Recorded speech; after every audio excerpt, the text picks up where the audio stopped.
उत्तर दीजिएगा आप लोग सभी। तुम्हारे घर में 50,000 रुपए हैं,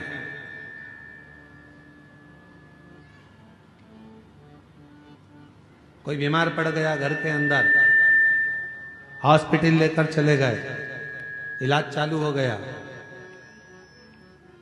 दवाइयां भी आने लगी, गोलियां भी आने लगी, हॉस्पिटल का खर्चा भी निकलने लगा, सब कुछ।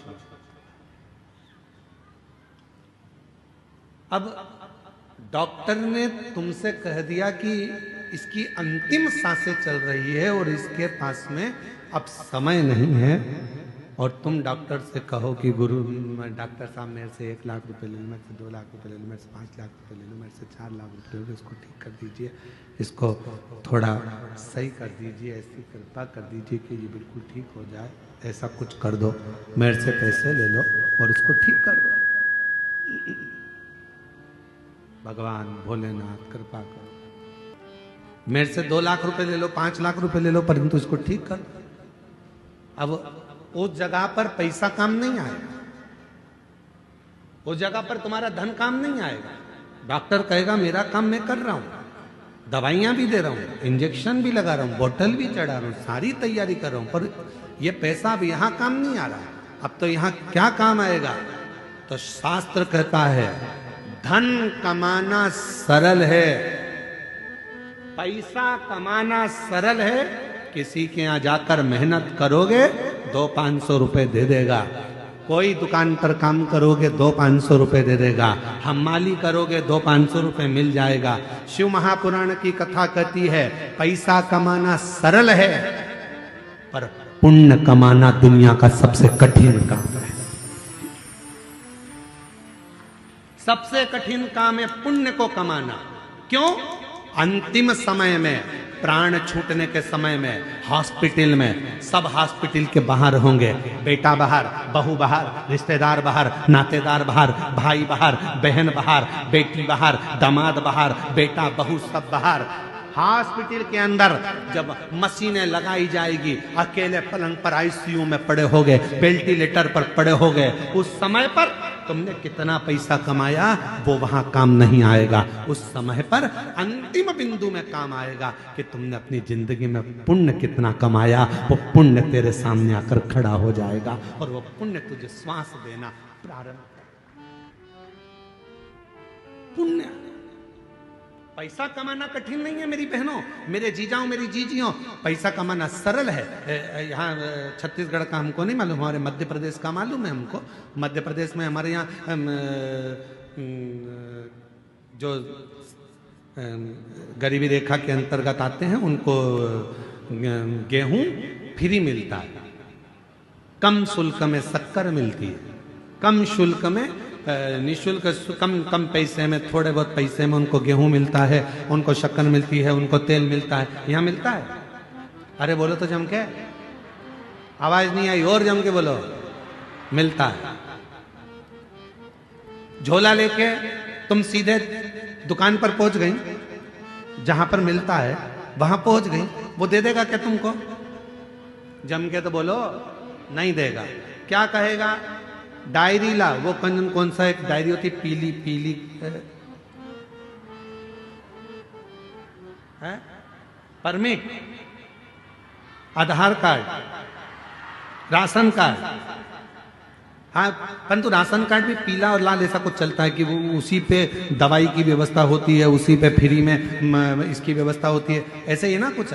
तो वो कार्ड लेकर जाओगे तो तुमको फ्री में चावल मिल जाएगा, धान मिल जाएगी, फ्री में शक्कर मिल जाएगी, फ्री में तुमको तेल मिल जाएगा। वो कार्ड तुम्हारे पास में होना चाहिए। और अगर कार्ड नहीं है, कार्ड है तो हॉस्पिटल में भी तुमको पूरी व्यवस्था मिल जाएगी। कार्ड है तो इतने लाख तक की तुम्हारी बीमारी का खर्चा सरकार उठाएगी।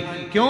कार्ड है तो तुम्हारी बीमारी का खर्चा भी सरकार उठाती है। कार्ड है तो तुम्हें खाने को भी देती है, कार्ड है तुम्हें पीने को भी देती है, कार्ड है शक्कर भी देती है, कार्ड है तो तेल भी देती है, कार्ड है तो पानी फ्री, कार्ड है लाइट फ्री। उसी तरह जैसे तुम्हारे पास कार्ड है तो सारी व्यवस्था सरकार करती है, उसी तरह तुम्हारे मुख में श्री शिवाय नमस्तुभ्यम है तो पूरी व्यवस्था महादेव करते हैं। पूरी व्यवस्था महादेव करते हैं। तुम्हारे पास कार्ड है, व्यवस्था मिल जाए, कार्ड है, व्यवस्था मिले। जो समझदार हैं, जिनके घर में मोटरसाइकिल भी है, 4 व्हीलर है, तो भी उनने कार्ड बनवा रखा है। बोलो तो नहीं जीजिए, सही है कि गलत है? और जिसके यहां पर झोपड़ा है, कुछ खाने का भी नहीं है, वो आज तक फाइल लेके घूम रही है, सर मेरा कार्ड बना दो, सर मेरा कार्ड बना दो, सर मेरा कार्ड बना दो, सर मेरा कार्ड बना दो। उसके घर में कुछ नहीं है और वो कार्ड के लिए घूम रही है। और जिसके पास सब कुछ है, गाड़ियां हैं, बंगला है, दौलत है, धन है, और उसके घर के 4 कार्ड बने, इलाज फ्री, खाना फ्री, ये फ्री, वो फ्री, वो फ्री। वो तड़प रही है कार्ड के लिए। उसी तरह धन कमाना सरल है, पैसा कमाना सरल है, पैसे को एकत्रित करना बहुत सरल है, पर पुण्य कमाना बहुत कठिन है। पुण्य कैसे कमाओ? और पुण्य मतलब कार्ड। पुण्य कैसे कमाओगे? कार्ड कैसे बनाओगे? कार्ड बनाने के लिए याद रखना, आज के समय में अगर कार्ड बनवाना है तो तुम्हारी पहचान अच्छी होना चाहिए। पहचान है तो सील ठप्पे लग के कार्ड तैयार हो जाएगा। उसी तरह परमात्मा को अगर पाना है तो कुछ अगर बहुत बीमारी भी आ गई है और उससे अगर निपटना है, पैसा काम नहीं आएगा, पहचान काम आएगी। और पहचान शिव से बना लो तो वो पुण्य प्रबल कर देगा और सारे दुखों से दूर कर देगा। दुखों से आप लोगों को मालूम होगा, आप लोग सब बहुत वन क्षेत्र में रहते हैं, पूरा जंगल क्षेत्र है बस्तर, और इस वन क्षेत्र में ज़्यादा मात्रा में आम भी मिल जाता है, और एक फल वन क्षेत्र में ज़्यादा मिलता है जिसको बेर कहते हैं। अब हमारे उधर तो इसको बेर कहते हैं, तुम्हारे इधर बेर कहते हैं, बोर कहते हैं, क्या कहते हैं? जम के बोलो। बेर कहते हैं। आता है इधर? बोलो तो जम के। आता? 2 देव ऐसे हैं जिनको बेर अति प्रिय है।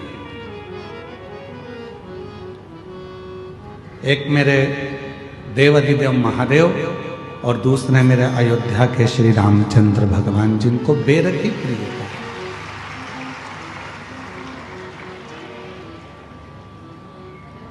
और इतनी प्रियता बेर की है मेरे राम जी को, इतनी प्रियता मेरे भगवान देवाधिदेव महादेव को है। इस बेर के पीछे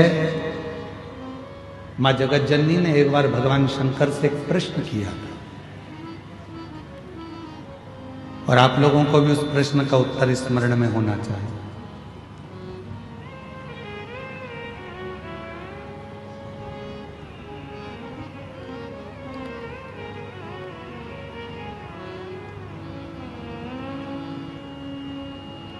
जगत जननी मां अम्बा जगदम्बा एक बार भगवान शंकर जी के साथ में भ्रमण करती हुई महाकाल वन में पहुंच गई।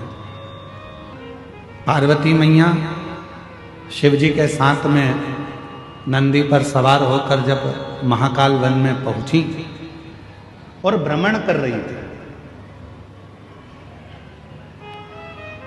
भ्रमण करते करते मां पार्वती जी का साड़ी का थोड़ा सा भाग बेर की झाड़ी में उलझ गए, और बेर की झाड़ी में मां पार्वती जी का जब साड़ी का भाग उलझा, पार्वती मैया उसको सुलझाने लगी और देवाधिदेव महादेव थोड़ा सा आगे निकल गए। पार्वती मैया बेर की झाड़ी से अपने पल्लू को सुलझाकर वापिस शिव जी के पास आ गई और उनके चरण पकड़कर महाकाल वन में मां पार्वती जी शंकर जी के पास बैठ गए। बाबा,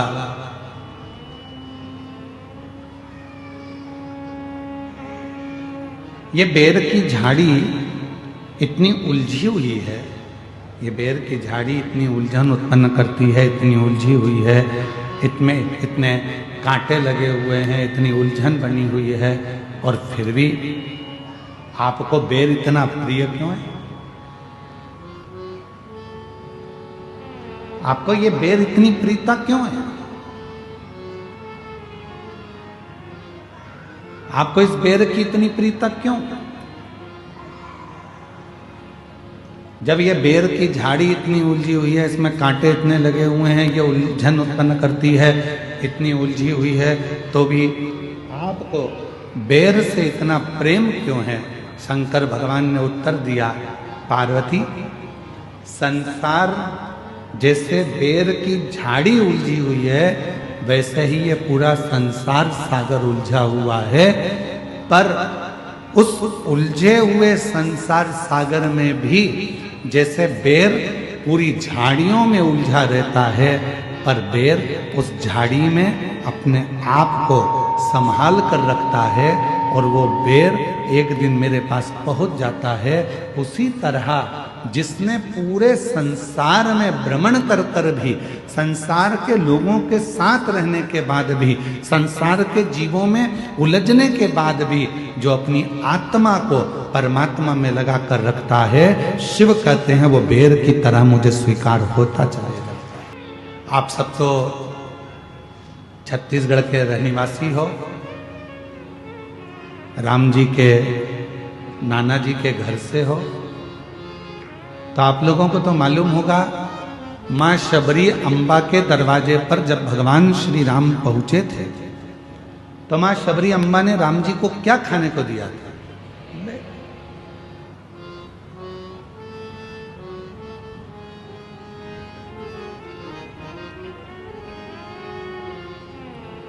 और भक्तों के घर भी सांवरे आते रहा करो, दर्शन के नैन बावरे दर्शन दिया करो। कहते हैं प्रेम से प्रभु छिलके भी खा गए, कहते प्रेम से प्रभु छिलके भी खा गए। ओ कहते हैं प्रेम से प्रभु छिलके भी खा गए, कहते हैं प्रेम से प्रभु छिलके भी खा गए। ओ कहते हैं प्रेम से प्रभु छिलके भी खा गए, शबरी के झूठे बेर भी खाते रहा करो, शबरी के झूठे बेर भी खाते रहा करो। दर्शन के नैन बावरे दर्शन दिया करो, दर्शन के नैन बावरे दर्शन दिया करो। भक्तों के घर भी सांवरे आते रहा करो, शबरी के झूठे बेर भी खाते रहा करो। शबरी, लक्ष्मण जी पूछ रहे हैं भगवान श्री राम जी से, क्या वन में आम नहीं थे? क्या वन में केले नहीं थे? क्या वन में पपीता नहीं था? क्या वन में फल नहीं थे? क्या वन में अमरूद नहीं थे? क्या वन में कोई दूसरा फल नहीं था? शबरी ने तुमको झूठा बेर क्यों दिया? क्या वन में कोई दूसरा फल नहीं था? वन में तो केले भी मिल जाते, अमरूद भी मिल जाते, आम भी मिल जाते, दुनिया के सारे फल मिल जाते, फिर शबरी बेर क्यों दे रही है तुमको? लक्ष्मण जी को थोड़ा सा गुस्सा आया। उन्होंने कहा ये मुझे ठीक नहीं लगा कि सारे फल छोड़कर शबरी तुमको बेर दे रही है।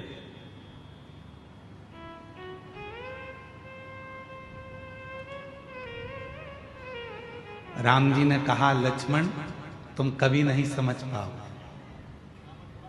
ये बेर शिव की बूटी है, औषधि है। शबरी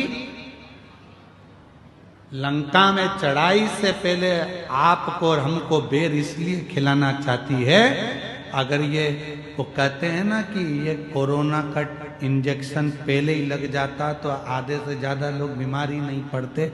ये अगर वो कहते हैं पोलियो की दवाई पहले पी लो तो शरीर में पोलियो नहीं होता है, टिटनेस का इंजेक्शन पहले लगवा लो तो फिर लोहे से जुड़ी कोई प्रॉब्लम खड़ी नहीं होती है, कोई बीमारी नहीं आती है। उसी तरह ये अगर थोड़ी सी बेर रूपी औषधि शिव की हमको प्राप्त हो गई तो समझ लो कि आगे चलकर हम रोग से ग्रसित नहीं होगा, रोग से नहीं।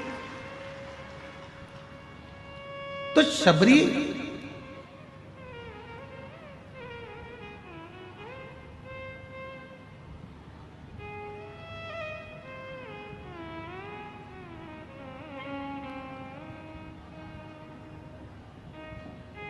आप सबको मालूम होगा लक्ष्मण जी को राम जी ने बेर दिया था शबरी का झूठा वाला, और राम जी ने लक्ष्मण जी को दिया तो लक्ष्मण जी ने खाया था क्या? क्या करा? फेंक दिया। फिर लक्ष्मण जी को बाद में खाना पड़ा। कब? जब लक्ष्मण जी मूर्छा खाकर गिर गए, संजीवनी लेने हनुमान जी गए। लोग कह रहे थे वो संजीवनी लेने गए हैं, पर राम जी मुस्कुरा रहे थे कि संजीवनी नहीं है, जो शबरी ने बेर दिया था वो तूने खाया नहीं था, फेंक दिया था, वो पर्वत पर जाकर गिर गया था। उस पर्वत पर बेर का जो पौधा लगा था उस पौधे की पत्ती का रस तुझे निचोड़ कर दिया गया, तब जाकर तू उठ कर बैठा, तब नहीं खाया, अब खा।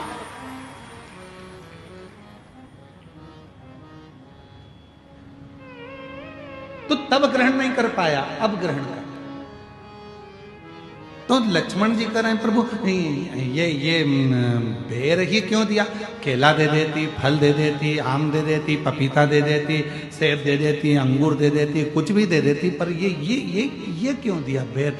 तब राम जी ने कहा ये शंकर की बूटी है और ये बूटी कोई साधारण नहीं होती। आज भी हमारे शास्त्र कहते हैं महाराज, अगर शिवरात्रि के दिन शंकर भगवान पर बेर समर्पित कर कर यदि उस बेर को खाया जाता है तो दमे जैसी बीमारी भी ठीक हो जाती है, श्वास से जुड़ी हुई तकलीफें भी ठीक हो जाती है।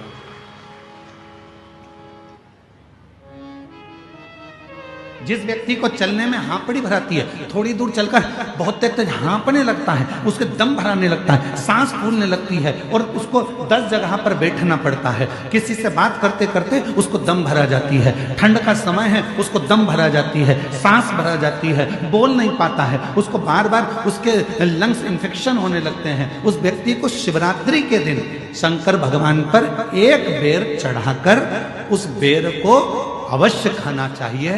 तो वो फेफड़े की बीमारी हो, लंग्स की बीमारी हो, चाहे कैसा भी हमारा दमा भरा ना हो, वो ठीक हो जाता है। एक बेर जो मेरे भगवान राम जी को शबरी ने दिया वो बेर साधारण नहीं था, जो माँ पार्वती जी ने शंकर जी को समर्पित किया वो बेर साधारण नहीं था, जो माँ सती जब भगवान शंकर के साथ में कुंभज ऋषि के आश्रम में कथा श्रवण करने के लिए गई और बाबा कुंभज बाबा के आंगन में से एक बेर उनकी आज्ञा से तोड़कर शिव को समर्पित करती हैं और शंकर भगवान को श्री राम जी का दर्शन हो जाता है, वो बेर साधारण नहीं था, वो बेर सहजता का विषय नहीं है।